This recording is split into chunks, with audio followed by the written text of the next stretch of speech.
अच्छा, सबसे पहले तो आज जैसे हम बहुत खुश हैं, वैसे लगता है पाकिस्तान टीम भी बहुत खुश है। शान मसूद की परफॉर्मेंस बहुत अरूज पर रही है, क्या कहेंगे? हाँ देखिए, मेरा भी एक पाकिस्तान वर्ल्ड कप के बाद एक ख़राब कारकर्दगी के बाद 9 में से 5 मैचेस हारने के बाद पाकिस्तान की टीम ऑस्ट्रेलिया पहुंची है टेस्ट सीरीज़ खेलने के लिए। और उसका जो आगाज़ है आज के जो प्रैक्टिस मैच है उससे हुआ है पाकिस्तान का। और अगर हम ये कहें कि आगाज़ बुरा नहीं है, आगाज़ अच्छा है, क्योंकि पाकिस्तान के कप्तान इस फॉर्मेट के जो कि शान मसूद हैं, पहली बहसीत कप्तान पहली मरतबा पाकिस्तान की नुमाइंदगी कर रहे हैं।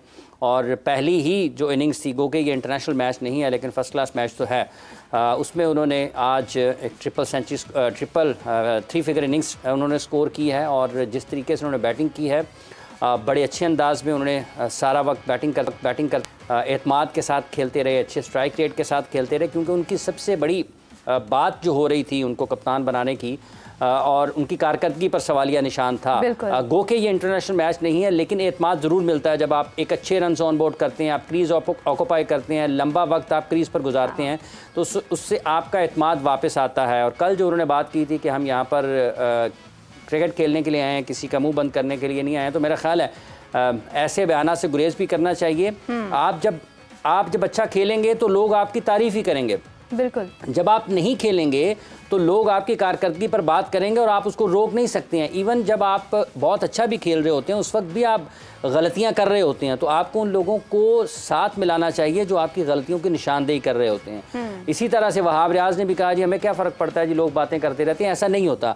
जब जो लोग बात कर रहे होते हैं वो आपकी बेहतरी के लिए कर रहे होते हैं। तो शान ने आज देखे रन्स किए हैं, आप देखें कि हर जगह पर उनकी बात हो रही होगी कि देखें जिन्होंने 150 से ज़्यादा रन स्कोर कर दिए, कप्तान बने, पहला मैच खेल रहे हैं, पाकिस्तान की क़यादत कर रहे हैं, उनकी सोच के ऊपर, उनकी जिस तरह से वो खेल को समझते हैं, जिस मुश्किल इन आउट होकर वो खेलते रहे हैं, तो ज़हनी तौर पर तो वो मजबूत हैं, फिर अच्छे हैं, उनको बात करने का फ़न आता है, उनको लोगों को सुनने का फ़न आता है, समझाने का फ़न आता है। कप्तान बने हैं, एक लंबा अरसा बाबर आजम पाकिस्तान टीम की क़यादत करते रहे, अब वो आए हैं, तो यकीनी तौर पर उन पर बहुत ज़्यादा नज़रें हैं। और उन पर नज़रें इसलिए भी हैं कि एक तो उन्होंने अपनी ज़ाती कारकर्दगी से अपने इंतखाब को दुरुस्त साबित करना है, फिर उसके साथ साथ उन्होंने इस मुश्किल टूर के ऊपर पाकिस्तान की कप्तानी करनी है, जहाँ पर कभी भी तारीख़ में अगर जाते हैं तो पाकिस्तान के लिए ऑस्ट्रेलिया में खेलना, टेस्ट मैच खेलना तो बिलखुसूस कभी भी आसान नहीं रहा, बहुत मुश्किल रहा है। और ये वाली टीम जो है पाकिस्तान की मीरब जो इस वक्त गई है, इसको सलाहियतों के एतबार से भी ज़रा मुश्किलात हैं, इनको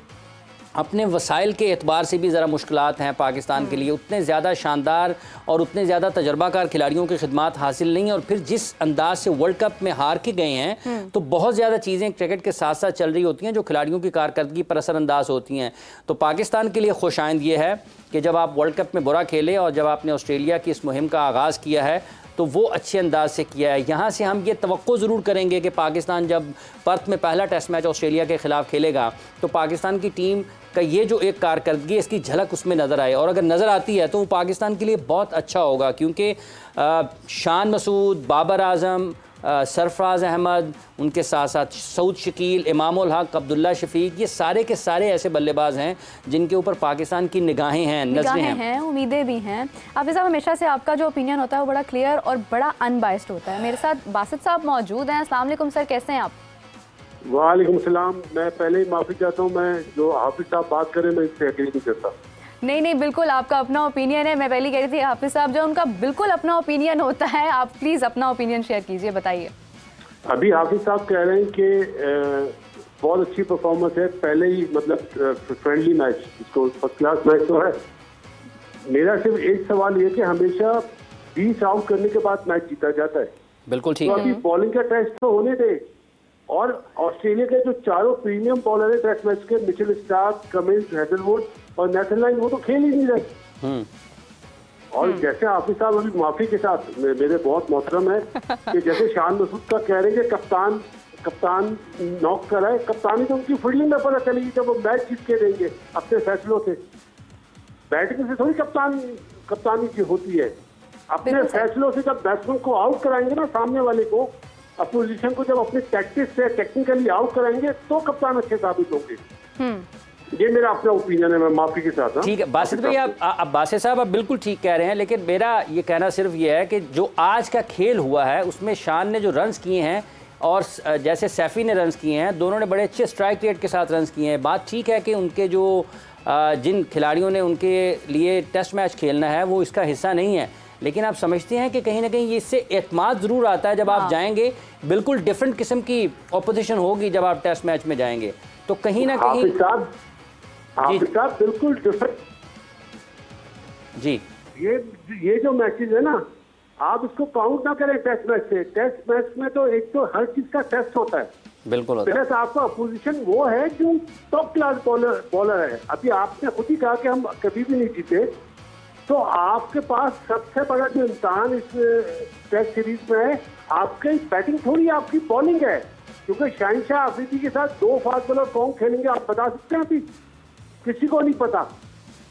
तो हमारा जो मेन जो सबसे वीक जोन है वो तो बॉलिंग है, कि हमारे बॉलर किस तरह परफॉर्म करेंगे तो हमें फायदा हो। अदरवाइज आप बैटिंग से मैच नहीं जीत पाएंगे। मैं माफी के साथ बासित साहब हमारे 2 फास्ट बॉलर उसके साथ कौन होंगे? ये वहाँ पर इतनी पाकिस्तान की इतने बड़ी क्रिकेट खेले हुए तवील अरसे तक पाकिस्तान की नुमाइंदगी करने वाला कोचिंग स्टाफ मौजूद है। मोहम्मद हफीज़ हैं, उमर गुल हैं, सईद अजमल हैं, तो ये लोग बेहतर फैसला करेंगे ना? आपको लगता है कि इनकी मौजूदगी में भी आपको लगता है कि पाकिस्तान कोई कमी रह गई है? यार हफीज के होते हुए आप क्या समझते हैं उमर गुल या सईद अजमल कुछ कर पाएंगे? मतलब मेरा जो तजुर्बा है, जितना मैं हफीज को जानता हूँ, उसके सामने तो कोई भी नहीं बोल। हाँ, एक तरह से वो बेबस हो सकता है कि ऑस्ट्रेलियन मैनेजमेंट अगर किसी रियल एस्टेट को डायरेक्टर बना देना तो शायद हफीज चुप होगा, अदरवाइज चुप नहीं होगा, वो किसी को बोलने भी नहीं देगा। नहीं, लेकिन क्या वो ऐसा ओपिनियन लेंगे नहीं कि किसी को बोलने की जरूरत भी ना पड़े? ये भी तो पॉसिबल हो सकता है। आपकी जो टेस्ट मैच की टीम है ना, जो बैटिंग लाइन है, वो तो बिल्कुल कंप्लीट है। पिछले 2-3 सालों से यही लड़के खेल रहे हैं। मेन मसला है आपको नसीम शाह के जाने से आपकी बॉलिंग बहुत वीक हो गई, और राशिद शाह नहीं, राइट आर्म लेग स्पिनर नहीं है। मुझे हैरत इस बात पे आया, आपको स्पिन पिचेस वहां पे सिडनी और मेलबर्न में मिलेगी, पहले मैच में तो नहीं मिलेगी। पहले मैच में शायद जरूरत ही नहीं पड़ेगी। तो आपका वेपन इस टाइम पे अबरार और शहनशाह अफरीदी है, बाकी 2 बॉलर्स का नहीं पता वो किस तरह परफॉर्म करते। ठीक है, लेकिन आपका ये मानना है कि आज की जो कारकर्दगी है पाकिस्तान की, उस पर हमें या पाकिस्तान के जो क्रिकेट के शायकीन हैं उनको बहुत ज़्यादा खुश नहीं होना चाहिए? मीरब का दिल तोड़ दिया आपने ये कह। मैं तो उम्मीद लगाई बैठी थी। मैं बता देता हूँ भाई, शान मसूद का फर्स्ट क्लास में 100 ये हेडिंग होनी चाहिए। बाकी बाबर ने भी 40 करे, अब्दुल्ला शफीक ने भी 38 करे।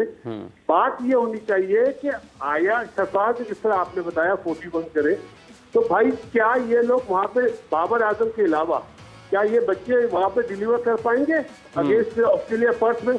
ये चीज देखनी है। ठीक है।